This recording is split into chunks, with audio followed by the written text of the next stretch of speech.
Hey everyone, I'm Natasha, and today we're looking at a quick and easy way to make your finished wood carvings look even better. Now, when you're done carving, there'll be little fuzzies and bits and bobs still stuck on the piece. And you can try to get these off with sandpaper, but when you're using a soft, easy to carve wood, it's also very easy to damage using a coarse sandpaper. Even a finer grit sandpaper can damage it, and it can be really hard to get down in all those little crevices with your piece of sandpaper. So what you need instead is a scrubby pad. Yes, like you use on your dishes. You're gonna want a heavy duty one, which is typically green, instead of the lighter duty one, which is typically blue. So let's go take a look at how to do this.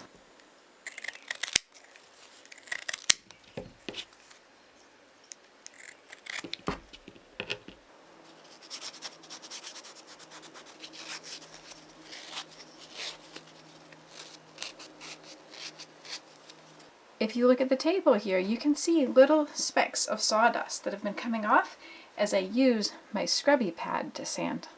You can also see some wood dust there on the scrubby pad, so you know that it is working. Don't worry if you see some little green bits from your scrubby pad getting stuck on the wood, because the final step is washing your carving. Yes, that's right, washing your wood carving. That may sound a little weird or intimidating, but it's easy and it can actually make painting go more smoothly.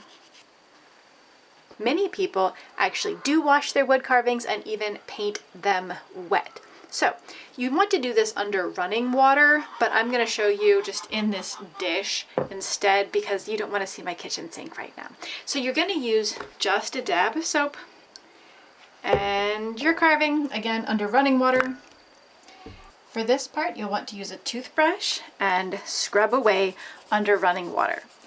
Pay special attention to any parts that have oil or anything from your hands or where any stropping compound got on it from your knife or anything like that. And this toothbrush will also help gently take away any remaining fuzzies that may be on your carving. Now do not use your green dish scrubby under the water because that can add some unwanted texture to your carving. I sacrificed dish mushroom here to show you. So don't do that. Stick with the toothbrush, which is much softer, under the water to get it nice and clean while avoiding adding more imperfections back into your piece. Make sure you wash off any soap and that your piece is nice and clean. Now don't paint it when it's sopping, glistening wet like this. You're going to want to wait until it is just damp and those shining pools have evaporated. After that, you are ready to paint.